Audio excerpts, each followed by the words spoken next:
साथी का स्वागत है।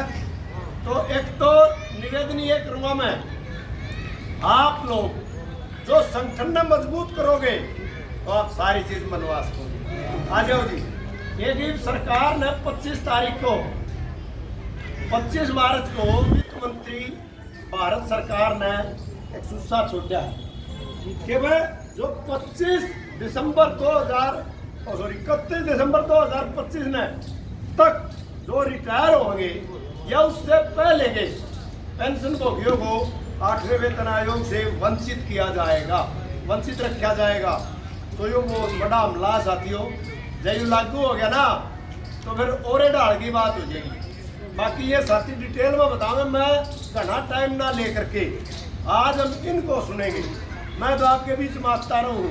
तो एक तो मैं निवेदन करूँगा, अपने अपने गांव की एक एक लिस्ट बनाओ रिटायर आदमियों की और उनके बीच में चलाने का प्रयास करेंगे तो नुमाइंदों हमारी बातचीत होगी। और दूसरी बात, आगे आ जाओ जी, बीच में आ जाओ, यहाँ आ जाओ गुरु जी। तो एक तो ये, और बाकी जो संगठन है तो हम है भाई, और संगठन नहीं ना दाना बैठ नहीं पाओगे। अच्छा यू कानून लागू हो गया ना, यह उम्मीद ना करियो तो हम नया पेंशन मिल जाएगी। PFRDA bill, pension fund regulatory development authority, जो यू बिल पास हो गया 70 साल के बाद कोई पेंशन नहीं, अनुका देना क्यों कर हो जाएगी, या 2004 के बाद हो रही, 2006 के बाद हो रही, तो देख लो 4-4 साल की फौज रहेगी। तो इन बातों ने ज़्यादा लंबा चौड़ा भाषणबाजी न करते हुए एक तो टाइम का ध्यान रखना भाई। आज विशेष रूप से श्री राज्यपाल जी, रणदीप जी और प्रधान जी योगेंद्र शर्मा ये साथी बोलेंगे, इनकी उसमें मीटिंग चलेगी। और भाई टाइम की कदर करो, जो टाइम की कदर करेगा टाइम आबाद कर देगा, और टाइम की कदर नहीं होगी तो भाई टाइम बर्बाद भी कर देगा। एक आप बधाई के पात्र हो, आपके 13-14 आदमी 11 मार्च को कुरुक्षेत्र में पहुंचे थे, बहुत तगड़ा प्रदर्शन था। 1260 आदमी रिटायरी आदमी वहां पहुंचे थे और बढ़िया भाषणबाजी करके राज्य प्रधान ने कहा था या तो हमारा यहाँ आगे ज्ञापन ले ले, नहीं तो भी सेक्रेटरीट का घेराव करेंगे। तो CID वाले तो घूमते रहा आगरा, उनने DC ने जाकर कही कद और मीटिंग जारी थी, सारी मीटिंग खत्म कर हमारे बीच में आन खड़ी हुई। हमने सिर्फ उसका बातचीत के लिए ये कहा था कि मुख्यमंत्री ने हमारी बातचीत का समय दिवा दे।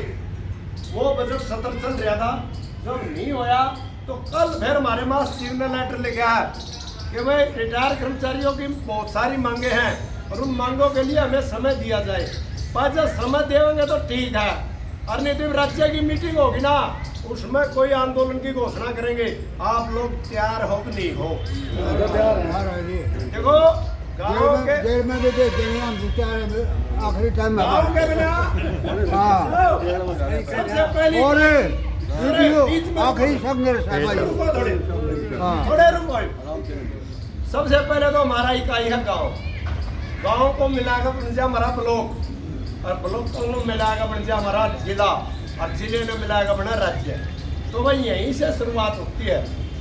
तो आप लोगों ने आश्वासन दिया जब राज्य की मीटिंग होगी, जब मैं उन तनु कहूँगा भाई करनाल जिला तन मन धन से तैयार है, सहमत है सारे, जब भी बुलाओगे। तो दूसरे साथी वहाँ गए थे ना, उन तनु मेरा भाई संगठन में के होया अनुशासित तरीके से, और जुड़े नहीं गए वो रह गए भाई, तो रह गए कोई नहीं। आपकी तो क्या की प्रॉब्लम थी कोई नहीं। अच्छा तो साथियों, मैं तो इतनी बात कहने के लिए खड़ा हुआ था। प्रधान जी एक बात मैं आपसे कहना चाह रहा हूँ। बोलो सर। हमारी इस मीटिंग के अंदर सुखबीर राणा जी आज आए हुए हैं।